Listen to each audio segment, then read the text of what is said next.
And we have our first match of the semifinals on the day, Ghost versus DK. Both these players' names I recognize at this point. DK, actually, I don't think I've seen in a Korean tournament before, but Ghost, I know, showed up in the Korean Invitational, took, I believe it was second place at the King of Runeterra team tournament as well, so hungry to finally get his win here. But he's got to get through DK to do it, and we're going to get started off with Bald Eagle versus Karma Ezreal. Both these lists looking pretty typical. The Bald Eagle electing to go for Avalanche instead of any copies of the box, which is going to be a little bit worse in a matchup like this. There are a lot of 3 health units on the side of DK. And DK running 2 health pot in the main. No get excited, no gotcha. Those 3 health breakpoints going to be pretty hard to hit. And while Bald Eagle has typically been praised for its good Heimer-Vi matchup, it's not as phenomenal into the Karma Ezreal. Karma Ezreal definitely feels like one of the decks that kind of pushed Bald Eagle out of the meta, so it's going to be a little bit of a rough matchup here for Ghost, at least from my understanding of the way that things play out here. So getting a pretty aggressive start, actually playing the Tavern Keeper on full health just to get the 3 health unit out. And DK, that is another thing that is a little substandard about his Karma Ezreal list. We see a return to the Jury Rig. This is a card that came out really early on in Karma Ezreal, but has really fallen off since then. And it is a little bit strange to see it without any copies of Get Excited. It is just the rummage in terms of discard, of course. Card's still a pretty good burst speed blocker, though it's not super effective into the current aggressive meta that we see. Things like the Darrowing and the Kinko Elusives. The 1 health really isn't going to make much of a difference, but against things like Scouts, you know, it does get a fair bit of value. Sure, it might get blown out by that Misfortune, but you still block the damage, which is more than I can say about some of the other cards in, or some of the other decks, rather, in the meta. Concussive Palm down onto the Kindly Tavern Keeper, and Concussive Palm is sort of the go-to 3 damage removal spell for Karma Ezreal these days, and it feels weird to sort of phrase it like that, because it's kind of like Chum the Waters, where Chum the Waters is a 5 mana or a 5 damage removal spell with extra steps. It feels like that's what Concussive Palm is as well. Of course, the extra steps for Concussive Palm are a little bit better than they are on Chum the Waters, which is why we don't see that card as often. And DK, just throwing out the Static Shock here to be mana efficient, probably not going to fire off the Jury Rig just to get the 2-1 out. I don't think the Dragonlings are super important at this stage of the game. You're kind of willing to just trade off this Tail of the Dragon into the Kindly Tavern Keeper. You do have to be cognizant of blocking with your Eye of the Dragon, as you do know that there are 3 Avalanches in Ghost's deck. You don't really want to open yourself up to the possibility of hitting that 2 health breakpoint and letting Avalanche get a lot more value than it probably should. But we're going to see an on-curve Anivia for Ghost one way or another. Does have 2 copies of that in the hand, as well as the Rekindler. So Anivia is a card that is difficult for DK to remove. He really has to Thermogenic Beam it and then finish off the egg with something like a Mystic Shot on the following turn. Doesn't currently have any copies of the Mystic Shot available, but does have an Ezreal in hand that he could throw down if he wants to. If Ghost plays out the Anivia, we could see DK do something like Ezreal into Thermo Beam on the Anivia. Of course, the Mystic Shot then isn't going to be around for the Anivia on the following turn, so maybe just play something out, then throw that Thermo Beam down onto it. But it is another scary play, as it opens you up to the possibility of the Rekindler that we do see out of Ghost. So we'll have to see how DK actually navigates this one. It's very scary to remove the Anivia, but it's also scary to just leave it lying around. I didn't get a chance to see if Ghost is playing Chronicler of Ruin. If there is a Chronicler in the deck, then I think it is more correct to not kill the Anivia, as you open yourself up to the possibility of that Rekindler into Chronicler on the Rekindler play. And all of a sudden, you know, 1 Anivia is already hard enough to deal with. Once they've got out 2 or 3 Anivia, then you're suddenly losing the game very quickly. You can't maintain a board in a deck that already has trouble maintaining the board. And the second Jury Rig picked up alongside a second Thermogenic Beam. Actually, discarding the jury rig to the rummage as opposed to the mushroom, just deciding that that was, you know, something that was a little bit less valuable. Doesn't need to save it for the burst speed, can just play it out now. And now we see a Mystic Shot onto the Anivia. Just sort of, it's a bit of a strange Mystic Shot to me. It ticks up the Ezreal, sure, but you're not killing the Anivia. You're not setting it up for any particular kill. You could have fired off Deep Meditation. It does activate Deep Meditation for the turn, but you could have fired off the mushrooms as well. I think the Mystic Shot does have some value to be gained. Maybe Mystic Shot's just not as valuable in this matchup as I'm making it out to be. It is sort of your one removal spell for the Eggnivia, but maybe DK just thinking, going along the game plan of I'm not going to be able to possibly remove all these Anivias. I don't necessarily feel like I need to save my Mystic Shots to kill the eggs. I'm just never going to let these Anivias die. Like, they can sit on, he can get as many Anivias out as he wants to his heart content, and I will win the game through it, rather than I'm just never going to kill this Anivia. I think is what DK is going for here with that Mystic Shot. Just kind of, that's the read that I've got on it so far. Not sure how correct this is, as we do see more damage come out onto the Anivia. Of course, rather throw it at the Anivia than the Braum, and rather throw it at a unit than the face, so that also makes a fair bit of sense. Now we do see the Karma picked up for DK, means that Karma Ezreal combo is online. And outside of Vengeance, we're not seeing phenomenal removal out of Ghost, and Vengeance only going to deal with the Karma or the Ezreal, not both. But, you know, on 10 mana, on turn 10 rather, with 13 mana, you have Karma Ezreal deny mana, and if that Vengeance is the only answer coming out of Ghost, that could be enough for DK to actually stick it and untap with it. And with so many burst speed spells in hand, you know, DK's not in a bad spot. But Ghost has decided that I do want my Ignivia to die. I don't care what you do with the egg. I want to get this Rekindler off on the following turn. Start getting my Inivies in the death pool. Working that one out for myself, as well as getting the Mighty Poro out. And Braum, typically a pretty good card in this matchup. Difficult for the Karma Ezreal to deal with. Of course, we do see the 3-mana Thermo Beam out of DK. I think this is as much value as you're ever going to get out of a Thermogenic Beam. Whether you throw it onto the Braum or the Mighty Poro, I don't really care.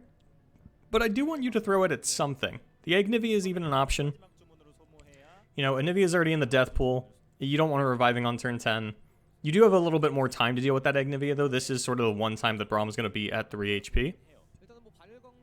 And, you know, with Ghost being on 2 mana, he doesn't have anything to protect the Braum. If DK does want to throw this out, I don't think you really need the spell mana on turn 8. Just looking at what he's got available to him, I'm hard-pressed to imagine anything super amazing is coming out on the following turn. We are going to see the Thermo Beam onto the Ignivia. Says Braum already got the Mighty Poro. He can go ahead and stick around. I don't really care. And now Ghost does have another Anivia in hand that he could run out alongside the Rekindler, get a couple of those down. And DK gonna pass, or sorry, Ghost gonna pass this one over to DK. Yeah, just the open pass makes a lot of sense. I don't think there's anything that you super want to develop this turn, even with 4 mana still on the side of your opponent. While Grasp of the Undying is off the table, if you do play something like the Karma to get that free spell, the chances of her living to the following turn are very slim. But I do think you want to save your spell mana this turn. You can get the Karma down post-combat, fight for her with the Deny, throw down the Ezreal on the following turn, get her free spell, get her leveled up and untapped. And we could see the game start to swing in DK's favor on the following turn. Does have the life total to survive the open attack from Ghost, even through the Fury of the North. Ghost is currently representing 7 damage, which, you know, 10's not a bad life total, especially when you are playing for a leveled Karma and you have the health potion in hand. But DK actually feeling like he has to do something, is going to fire off the Rummage, which seems a little bit weird to me. We are very close to this Karma level turn, and Rummage being able to draw 4 is insane value. But DK deciding that his hand is just a little bit too weak to be comfortable with. Does want a couple of removal spells, as he was really light on that a couple of turns ago. Picks up the Will of Ionia and Concussive Palm. But now his board is just going to get completely demolished by this Anivia.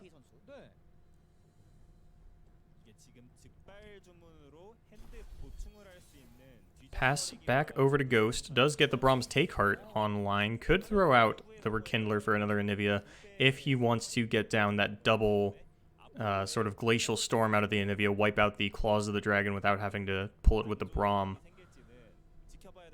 And this is something that I really liked the first time I saw the Bald Eagle deck, was watching Anivias clear through boards and then the Mighty Poro's Overwhelm, getting to push through the damage no matter what your opponent blocked with. It was a really cool interaction that I think plays really well for the deck, and is sort of what really put me onto it. Is like, okay, this is something I can get behind. Looks like Ghost just kind of weighing his options, understanding that if the Rekindler comes down, my opponent does have the opportunity to play a Karma going into the level up turn and get that free spell off of her. I won't have Vengeance mana anymore. I don't actually have the Grasp of the Undying that would threaten her. And maybe DK respects the Grasp and doesn't play out the Karma. But we'll have to see how this actually works out. Ghost could even go for the pass here if DK doesn't play anything. And the Karma will die to double Anivia Withering Wail if it does come down right this second. But if we see something like a Concussive Palm out of DK to stop one of the Anivia attacks, I don't think we see the Karma come down as well. Gonna start with a Mystic Shot onto the Braum. So Braum gonna challenge out this Jury Rig, just taking that blocker off the table as it will get swept up by the Anivia. This 3-2 probably going to block the Rekindler as it does block the most damage, and it's gonna die to the Anivias anyway. Actually gonna pull over the 3-2, says you can go ahead and block whatever you want with that 1-1. This just plays around to deny onto the Anivia ability a little bit better, though I don't think that's a play that DK was ever really considering making.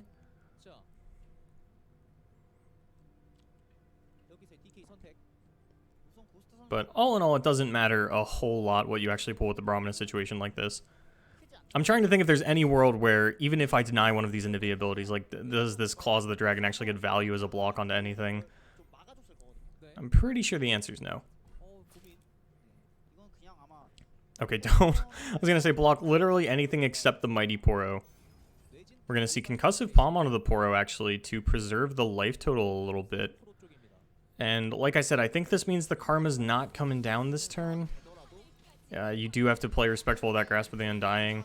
Though it is possible the Ghost's not running it. I didn't get to take a good long list, or a good long look at his deck list, and you know, it is a card that's been cut from Bald Eagle in recent memory, but as I've touched on before, these deck lists were locked in a couple weeks ago, back when it was sort of popular. Actually, just going to get down to leveled Ezreal, and this is good. I like this a lot, actually. I didn't realize that the Ezreal was leveled, but that does put him out of the Grasp of the Undying range. He is a 2-4 now, and we can just throw down Karma on the following turn, though. Without the Rummage in hand, because we did fire it off a little bit earlier, this Karma is not going to end the game on the spot. Especially given the double Withering Wail that we do see out of Ghost for the extra healing. DK is going to have to fire off some fast spells in order to actually end the game. Though if he wants to play... Ooh, actually picks up another Karma, and that's big. That could be lethal.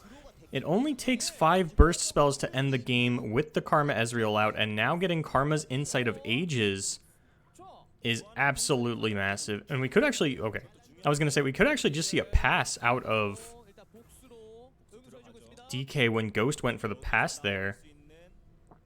And I think that would have been really smart. All of a sudden, you know, you go up to 13 mana to play with this Ezreal, but instead DK decides that he wants to get the attack off. Is this lethal? I think we're 1 mana shy of lethal, actually. But that does mean that Ghost falls down to 4. Actually, I think we're fine because we have the Mystic Shot. We're 1 shy of lethal with burst spells specifically. But, you know, if you do want to throw some non-burst spells out there, then I think we're actually pretty close to having it. And we do see the Deny come out onto the Vengeance. And that should be all she wrote. We're not going to get the Mystic Shot off, but, you know, Ghost down to 12. DK's got enough gas in the tank to finish this one off, even with that Kindly Tavern Keeper coming out. And that does mean DK is going to be picking up game number 1. Yeah, this is the Karma Ezreal doing what Karma Ezreal does. It doesn't matter how many Anivias you have. It is not as impactful as the leveled Karma. And being able to get both of those down, you know, Ghost just not having the early aggression that this deck sometimes find. It's a little bit hard for Ghost to actually aggro out in this matchup. It doesn't happen too often. There are hands that allow for it, but this was not one of them, and it does mean DK is going to be picking this one up with all the burst spells fired off. Health Potion into Mushroom Cloud, into Ghost, into Deep Meditation, into Spirit's Refuge. Got everything you could want more, and you can see Ghost just looks done with this game. A slight smile, understanding how many burst spells came out of this Karma, and how do you want to finish this one off. Deep Meditation, the lethal, as it often is. That's going to be DK picking up game number 1 here in the semifinals. Can Ghost bring it back?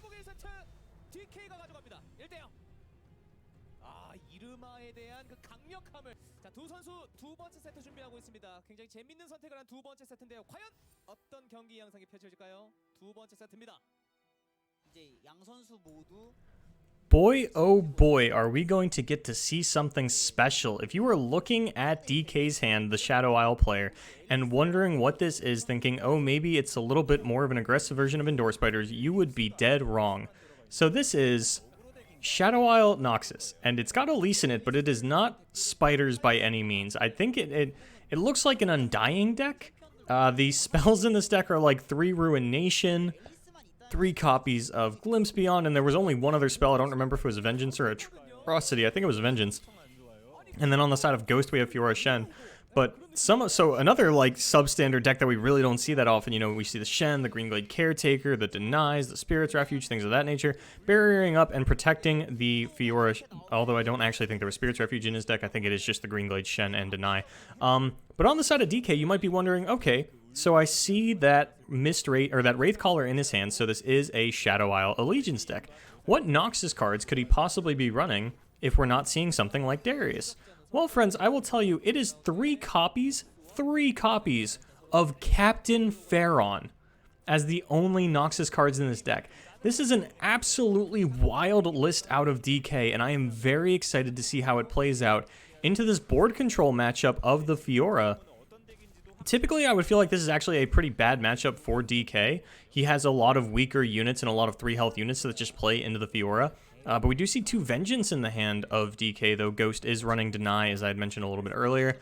And he's got some trades available to him. You know, if he wants to, he can clear out DK's board and let the Greenglade Caretaker get through, though I think this is a deck that typically plays a little bit more to the Fiora win condition, and I think this is a matchup where specifically you're allowed to play to a win condition like that because there are going to be Undyings on your opponent's side of the board. The first one you can just kill with a Fiora for free. The second one you can barrier it up, you know, kill it again, get some attack buffs onto it, and overall, as long as a Undying does come out, you have the opportunity. You'll always have a unit to hit with the Fiora at least. Here we're going to see the Wraithcaller not miss, gets you that Mist Wraith. And I wanted to call this like a fearsome aggro deck, but honestly, I feel like that archetype doesn't really exist anymore. I can't even tell you the last time I saw Frenzied Skitterer in a list, which is kind of wild because for a long time that was considered to be the best 3-drop and even one of the best units in the game. You know, it goes from 3 health to 2, and all of a sudden we just never see it anymore. Not even in Karina, even when we were still seeing Brood Awakenings, it had been all but cut from those lists since Vi came out and kind of took over its slot in the deck. Not wanting to overload on units in a deck like that because you do have the Karina Viraza, but back to the match at hand, DK, despite only running 9 spells, does manage to clog up on them a little bit here, though. Not going to feel too bad about it. You know, he's got the Bladed Caretaker, Cursed Keeper combo, something that we've seen play out phenomenally for Shadow Isle Freljord Indoor Spider players a lot in the past. That was sort of the bread and butter combo and phenomenal for early aggressive plays, and probably one of the main reasons that we actually saw the Escaped Abomination nerfed down to 3 HP was specifically this Keeper Caretaker sort of thing that you had going on, as well as the Butcher. Because Ravenous Butcher with Cursed Keeper meant that on turn 2, you were representing 7 damage on your opponent if they didn't play anything, and even if they did, they definitely didn't have anything that was going to line up well into a 4-4. And then Bladed Caretaker, if that came down the turn after, you know, if instead of the Ravenous Butcher, you go Keeper into Bladed Caretaker, all of a sudden, I've got 10 damage on board with 2 2-1 challengers, and it was just an insane amount of pressure from the early board. A lot of decks really couldn't come back from something along those lines. Looks like Vengeance the Hover out of DK, thinking about either that Badger Bear or that Fiora. Does still have the Ranger's Resolve if blocks get lined up fairly, something like Mist Wraith onto Greenglade Caretaker, as well as the Abomination onto the Badger Bear. We could actually see DK lose a fair amount of his board, so I do think we want to kill this Fiora before we can line up the challenge, and that is going to be the case. You just don't want your opponent to be able to pull a blocker out of the way. I think this is where we see DK kind of get blown out by this Ranger's Resolve. Not going to block the Scout attack. I would imagine you'd rather take the Badger Bear off the board. And Ghost, contemplating how he wants to play this one. If he does attack with everything, then he opens himself up to the potential of a value trade from the Abomination onto the Greenglade duo, or Caretaker rather. So many Greenglades, and they're so different from each other.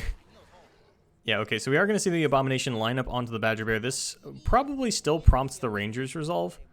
there's no Vile Feasts or Withering Wails in DK's deck. There's not really any one-attack units either, so this is a trade that you're going to be fairly okay with taking.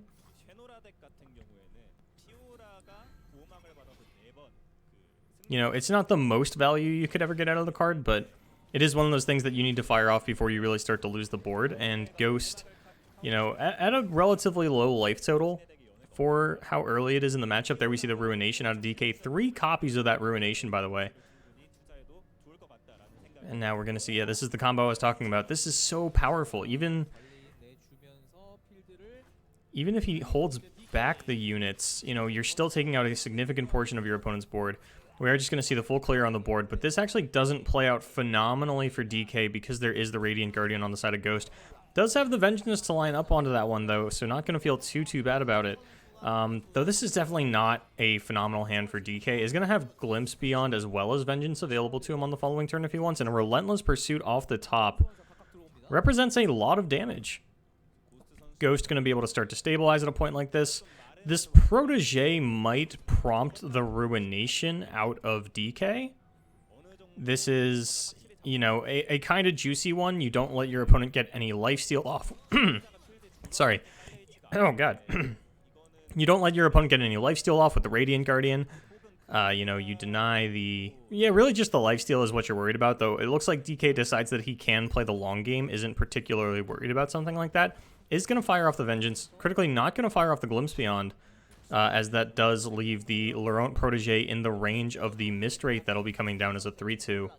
At least for blocking purposes. Ooh, we see an Undying off the top, and now the Ruination has a lot more chances to get value. Psych, never mind. Ghost picks up a Deny off the top, and now DK. Oh, this Ruination could really play against him a little bit later on. Although... if we see a full attack from DK, I think Ghost, it's not unreasonable to block the you don't really want to block the Undying. That just makes it a little bit bigger. You might as well block the Wraithcaller, I guess, then. It just prevents the most damage, even though what you're trading back onto it doesn't matter as much, and then you can get down the Radiant Guardian. It's possible that we don't see any blocks, and we just see the challenge onto the Mist Wraith on the following turn. Yeah, like, this feels weird, right? Because, like, you don't want to block the Wraithcaller because the damage you're pushing onto it doesn't matter, but I also don't love the idea of just pumping up this Undying. Like, it's definitely kind of a weird block to take, but are we going to see the Relentless Pursuit even? No, not gonna go that hard. Ranger's Resolve picked up. Yeah, this is a pretty bad top deck here for Ghost. There's really not a lot of opportunities for this card to get value at this point. Gonna see the block with the Wraithcaller. This does mean that anything getting blocked by the Radiant Guardian next turn will kill the Radiant Guardian, unless it's this 2-2 Undying. So we might see that one held back, and that would be why.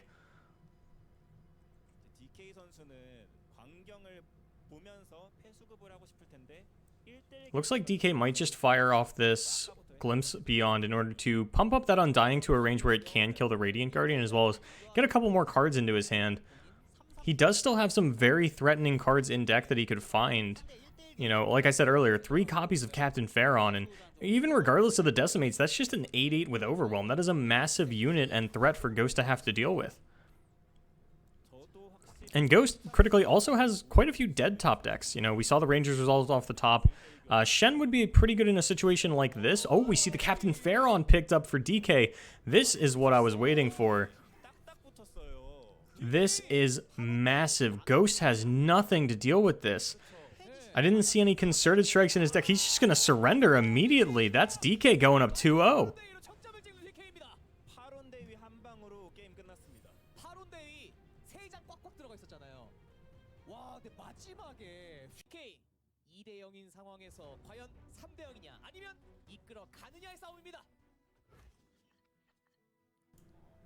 Match point for DK, and we see him bust out his own Demacia Ionia deck. This time, Karma Luck's going to be the play, not, you know, sticking with either the Zed Bannerman or the Fiora Shen that we just saw out of Ghost. So bringing sort of a different version, and that's one of the things that I love about the current meta, is that there are so many different decks you can play within the same regional combination. Freljord Noxus that we see on the side of Ghost also has, like, 5 different decks available within that archetype. We do see the Frostbite control, that Ash Sejuani out of him. That has gone a lot more Noxus heavy. I don't even think I should be calling this Frostbite control anymore. That was sort of the, you know, I'm playing Rhymefang Wolf, I'm playing Brittle Steels and Harsh Winds, and I'm really going for that Ash level up to try and kill you. Nowadays, it feels more like I guess a Trifarian deck is the best way to describe it, as it does play all 3 Trifarian cards, Reckless, Assessor, and Glory Seeker. And, I mean, I guess that feels a little bit more accurate if I'm being honest with myself, but I feel like if I call it the Trifarian deck, no one's going to know what I'm talking about. So I'll have to see what the community actually decides on as the name for this deck, as I do think that it is sort of removed enough from the Frostbite control version. And I know that, like, I do use a lot of older naming conventions for decks. If a deck is Demacia heavy, you know, like a board-centric Demacia heavy aggro to mid-range deck, I'll usually call it Bannerman, even if there's no Vanguard Bannerman in it. Same thing with Endure Spiders. It's been a while since they played Spiders, but, you know, it is sort of just still an Endure token deck, I guess is the best way to put it. They don't really play tokens anymore either, but, you know, it's still just getting out a lot of free units to feed into the Endure. And some casters will just call it the Endure deck, but I still throw the Spiders in there out of habit. But I definitely think that Frostbite control is no longer sort of the game plan that this deck is going for, and I think it is time to switch up the naming convention, as it is a lot more aggressive than control. So I'll have to think on that one on my own time. In the meantime, probably just going to refer to it as Ash Sejuani for the remainder of this cast, just so I kind of stay consistent with what I was talking about here. And so far, yeah, Ghost, as I had mentioned, going really aggressively. That's kind of what the deck does nowadays. He's got down that Avarosan Trapper, so he's going to find a Yeti in the next couple of cards. Has a beautiful curve here with Kato the Arm and Sejuani as well. That's a lot of Overwhelm coming through. And there is the Will of Ionia onto the Reckless Trifarian. That feels awkward, man. Like, having to Will of Ionia 3-drop, nobody feels good about that. I mean, Ghost is going to feel pretty okay about that. It does screw up his curve a little bit. Suddenly the the Kato the Arm not looking as juicy, but I think with the Yeti top deck, the Reckless Trifarian is just a little bit better. Getting down 2 5-attack units in the turn, as opposed to 1 5-attack unit that's just then going to try and, you know, throw some Overwhelm onto your opponent. Yeah, and if we had seen the Concussive Palm come down onto Kato, that would have felt a lot worse. And I think we're actually pretty likely to see this. Okay. I was going to say, I think we could see the Culling Strike come out to deny the blocker for DK, but actually just doesn't really care about it. You know, says this Culling Strike is going to get value a little bit later on. I need this to take out your Karma or your Lux, and I do have the Sejuani to combo off with that, so I have guaranteed Frostbite. So that's kind of where we're going with this. Ghost just deciding that he'd rather keep it as a Lux answer for the following turn, though we don't see any Lux out of DK. Not going to feel great about that one. And for a second, I was trying to figure out where this Dawn and Dusk came from, and I'm like, well, you know what? Maybe he just main decks it, but that would be buck wild. It was actually created off of the Mage Seeker Investigator. Or is it Investigator? The 1-mana one that makes a non-Demacia spell. I feel like Investigator is the one that makes the Detain. In which case, it's Mage Seeker 1-drop. I guess is probably the best way that I'm going to get to describe this card in the moment. And DK, you know, looks like Ghost is actually going to have a pretty good shot at kind of getting his way back into this game.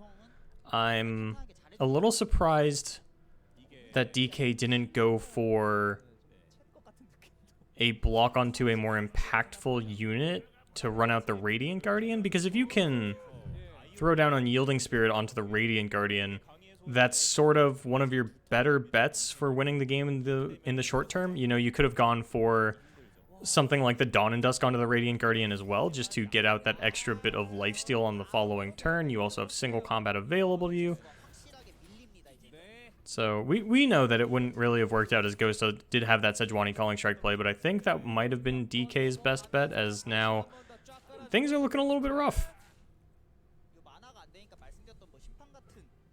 Yeah, just going to take that damage, and Ghost picks that one up very quickly, starting that reverse sweep comeback.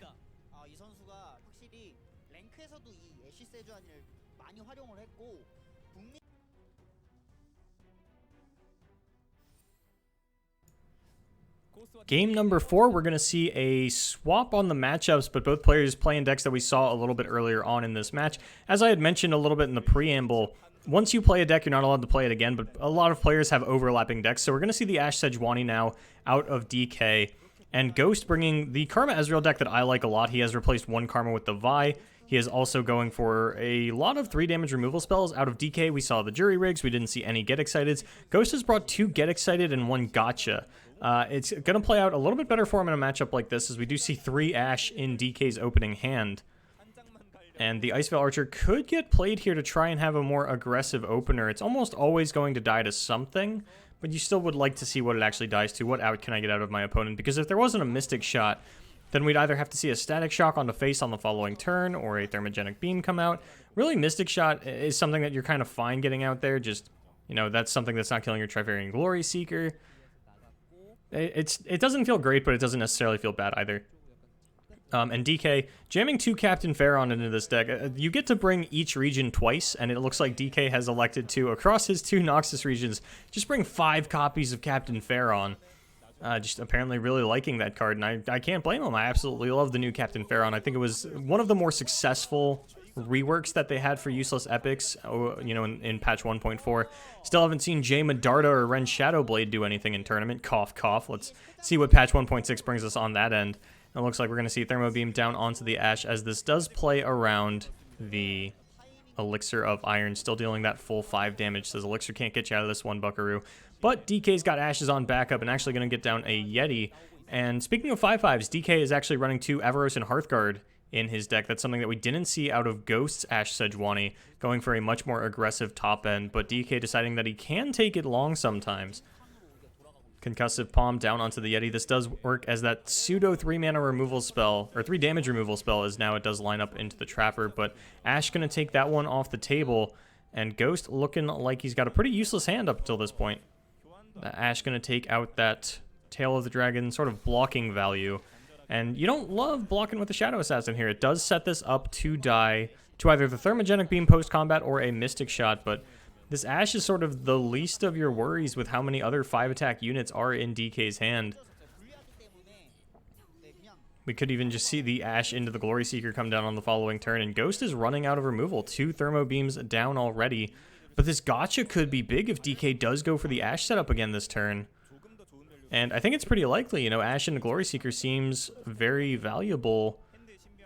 Going to see the pass from Ghost. There's DK. Yeah, this third Ashe going to come down, and all of a sudden, DK's already out of Ashes. This is extremely quick. You know, opens all 3 of them and just can't get one to stick for more than a combat phase. Trifarian Glory Seeker, though, and this is what I was talking about. DK just has so many cheap 5-attack units that it doesn't really matter. And this is where Frostbite Control sort of gets agency in this matchup. As the decks have become more aggressive, you're allowed to sort of just run out so many units that you overwhelm the removal suite of Karma Ezreal. And that's a problem that we've seen Karma Ezreal have as of late, where they're just not lining up as many impactful removal spells as it feels like they used to. It's a lot easier to just run out so many high health units that they can't deal with, and it surprises me a lot to see so many Karma Ezreal players cutting down on the 3 damage removal, as it's a critical break point in a lot of matchups. You need to be able to take out Crimson Disciples, you need to be able to take out Avaros and Trappers, the Overwhelm Poros coming out of Braum, Eye of the Dragons even out of your opponents, Chumpwumps even. Like, there are so many 3 health units in the game currently, in the meta specifically. And I don't know, it is strange to me to see so many Karma Ezreal players cutting down on Get Excited. It's not running gotchas at all. So I do like Ghost build a little bit more, and I love this 1 Vi adaptation coming out of the deck. It gives you so many different matchups where it can find the advantage. I understand, like, it's just a one of. You know, you either find it or you don't, but the matchups where it does have impact and you do find it, especially with multiple health potions in the main, being able to keep that Vi healthy enough to continue fighting for board, unfortunately doesn't play out super well into this matchup, specifically because of the nerf that we saw onto her back in patch, I think 1.2, where she went down to 4 HP, does mean that she can no longer trade into multiple 5-attack units. Captain Pharaon coming down. DK now has a massive 8-8 with Overwhelm, and I feel like people really underestimate Pharaon as a unit. You know, they see him, they think he represents the 3 decimates, and that's a lot of damage, sure. But Pharaon himself being this massive unit is, I believe, the only unit in the game that represents lethal on its own. You know, by which I mean, like, you can play it and decimate, and then next turn double decimate, and that's just lethal. So, like, play it, attack for 8, decimate, that's 12 damage, 2 more decimates, that's 20. The closest we get outside of that is Commander Ledros, who represents 19 damage. And Pharaon's is spread out over the course of 2 turns, whereas Ledros can do it all in one. You play him, you deal 10, you attack, you deal 9. But I gotta say, man, I absolutely love the new Captain Pharaon. I think they were right on the money with this one. And we don't even see every Freljord Noxus player playing him. He definitely does still feel like sort of a preference card. Not everyone is really on board with that plan yet. And Ghost probably going to have to fire off this Rummage in order to find a Pharaon answer, which is terrifying. It feels so bad to have to fire off Rummage one turn before your Karma comes down. And we could just see him actually take the 8. Oh, never mind. There's a Sejuani off the top. I was going to say, maybe we just take the 8 and line up the lifesteal units onto the other 2 attackers, but not even going to have the option. Thinking about the Karma, Deep Meditation going to bail him out a little bit here. I do think this means that he gets to hold on to the Rummage, depending on what he finds off this Deep Meditation. And you know, you're looking for Will of Ionia at this point, but maybe Concussive Palm, that'd also get it done. But Will of Ioniaing a Captain Pharaon feels terrible, and we do see the Will of Ionia picked up. That might even just, oh god, Will of Ionia feels so bad against the current iterations of this Ashe Sejuani deck. There are so many cheap 5-attack units that you don't want a Will of Ionia to be mana inefficient, but also giving your opponent access to 3 more Decimates is basically just throwing the game if you can't afford to kill your opponent over the course of the turns before those Decimates get to come down. We do see 1 deny out of Ghost, but you know, if your opponent wants to just sit there and pass and throw out Decimates and your Ezreal's not leveled already, you aren't probably going to be able to pick up that game. So we are going to see Ghost fall down to 12 here with this Will of Ionia, but with Pharaon potentially getting played again next turn, I'm not sure how much it matters. We could even just see the Decimate come out here to play a little mana efficiently, though. If you play Pharaon, you still have the mana for 1 Decimate if you are on 13, so we could see that be the play instead. Gonna fall down to 12. Decimate puts him at 8, and that does just mean that Decimate's lethal over the course of the next 2 turns, so I don't hate the idea of playing out a Decimate here. You know, you play the Decimate next turn, maybe you just go for the double Decimate, maybe you replay the Pharaon, it's kind of up to you at that point. And does Ghost deny this? I'm not sure. I'm not sure if you can afford to deny a Decimate. You know, you've given your opponent essentially 6 of them. But yeah, Ghost definitely living on borrowed time. That Ezreal still isn't leveled, I believe. It could be leveled at this point, but there's not really enough gas in the tank to get this one done. Actually, we do see the Ezreal. It looked like that was 10 out of 8. And if you're going to win a game, Ezreal was the top deck that you needed. You know, you get down near the Karma, you get down the Ezreal, you fire off a bunch of spells. Even has the mana for the deny as well. This could be Ghost making the comeback, actually. These Dragonlings are going to get him out of the double Decimate range. Captain Pharaon comes down.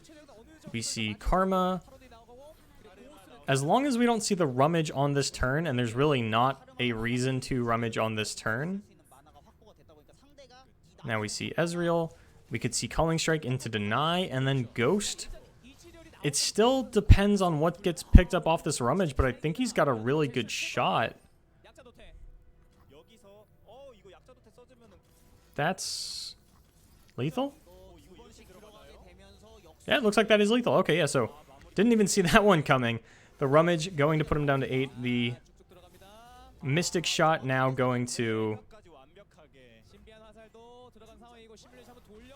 Yeah, okay. I was... For some reason, I thought that this wasn't lethal. It's just like the way that everything was lining up. But yeah, Ghost's going to actually tie up this series and take us to a Game 5.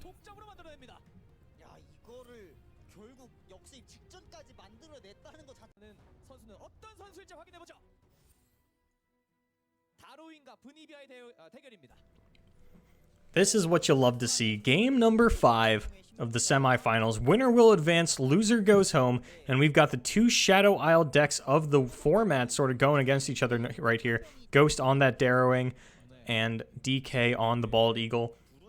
DK electing to run sort of a different build than what we typically see. Well, there's nothing super crazy out. There's no ramp or anything like that. There's no War Mother's Call. He's still running the Braum. We've seen a couple different variations on the Bald Eagle over the course of this tournament. But he's not electing to run the Box or Avalanche. We've seen players run one or the other. We've seen both. And I think that double Box is sort of one of the best answers that DK has available to him to respond to something like a Harrowing. Of course, you do still have Ruinations and things of that nature, so it's not that big of a deal. And Ghost getting a pretty good opener here. There's really no defensive spells on the side of DK. Is going to just let this Disciple kind of get a lot of value here in the early game. Even picks up the Iron Ballista if he wants to go for the Overwhelm over this weaker unit. Does open him up to the Iceveil Archer that DK is running, which I think is not super typical in the Bald Eagle. I could be wrong there, but I think Avaros and Sentry is usually the only thing we see in that 2-drop slot. But it's going to play out pretty well for him here, though. Ghost does have a lot of burn available to him. DK, I don't think I saw any Withering Wails in the list. I think Vile Feast and Grasp of the Undying are really the only heal spells he's got available to him. And honestly, thinking back, I'm not even sure I saw Vile Feast. I know he's got Grasps in there, but... So DK not having as much healing as we typically see out of these decks. Could play against him a lot here. This is the matchup where you really need it. And now, with only 3 mana left, knows there's no way that he can actually kill this Disciple in response to this Demolitionist hit, so is going to be 4 damage fired off at DK. It's a third of a Swain level up, which doesn't matter because there's no Swain in the deck, but... Braum going to push a little bit of damage onto this Demolitionist. Now we see Demolitionist number 2, and that's going to put DK down to 12. You know, your opponent hasn't hit you yet. It's your own turn. And all of a sudden you're down to 12 HP. This cannot feel good. You're very close to being in a position where this Darius does get to level up. The Braum's Take Heart could be all that DK needs to actually swing back into this one. Here we see, ooh, another Decimate. But we see the Grasp of the Undying. So a little bit of healing picked up for DK. Going to help him out a lot here.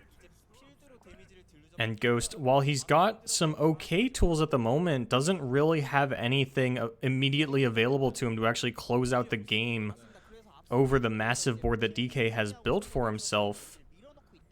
We're likely to see the Braum block onto the Iron Ballista in order to prevent any kind of overwhelm damage coming through. That means Grasp probably gets thrown out onto the Draven.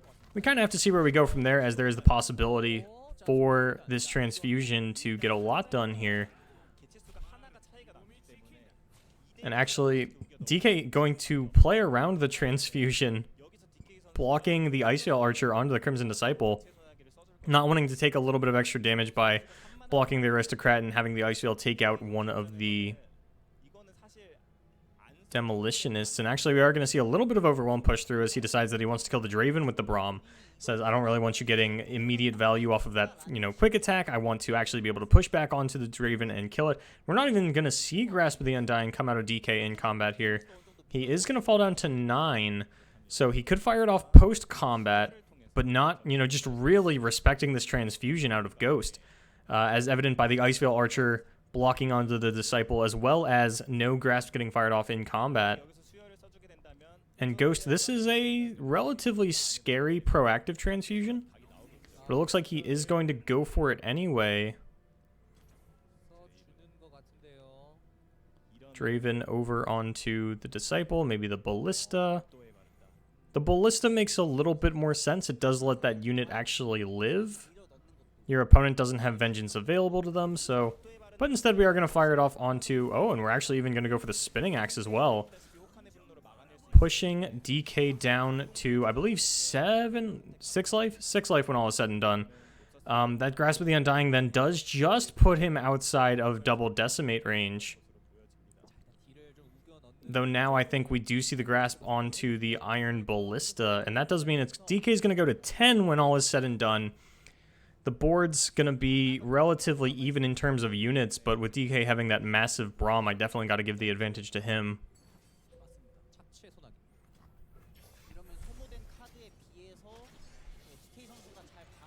And yeah, Ghost going for the damage push gets a little bit punished there by the Grasp of the Undying, so good patience on the side of DK to hold that one back, who does now fall down to 10.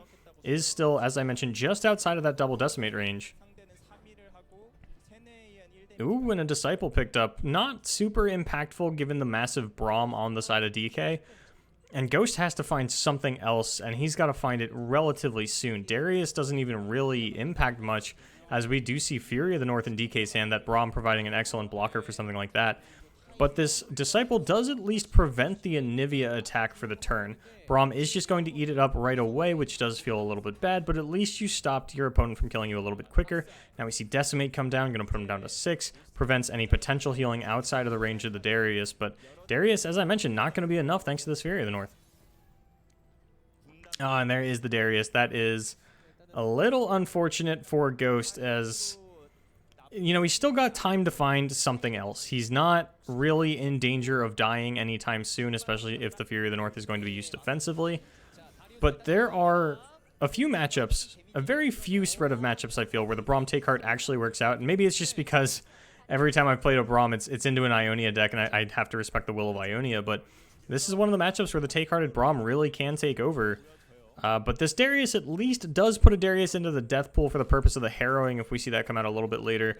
No Legion Grenadiers in the death pool. It's another card that would actually be lethal. It's just the Legion Grenadier straight up.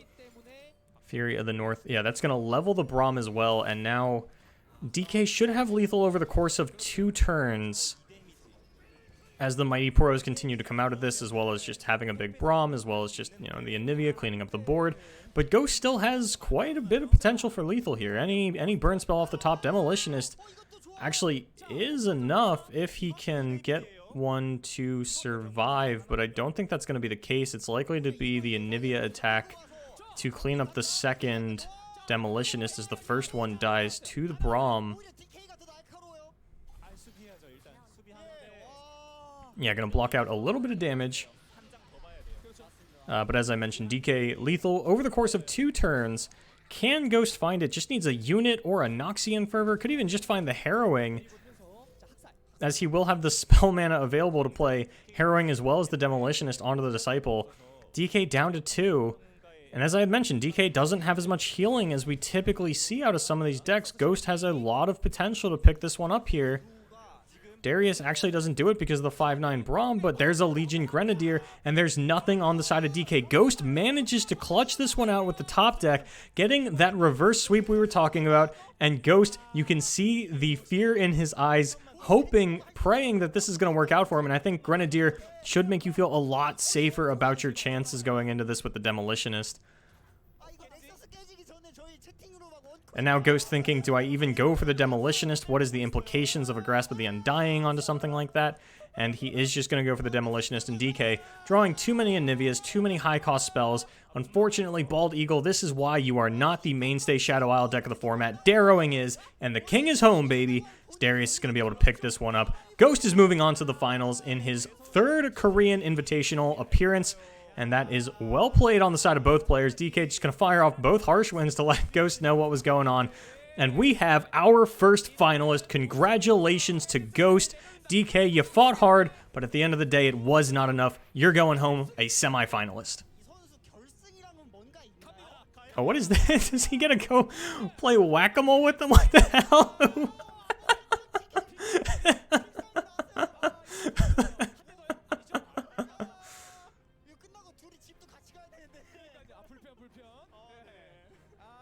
비껴치기를 통해서 결국 본인이 결승에 진출했다라는 그 제스처를 함께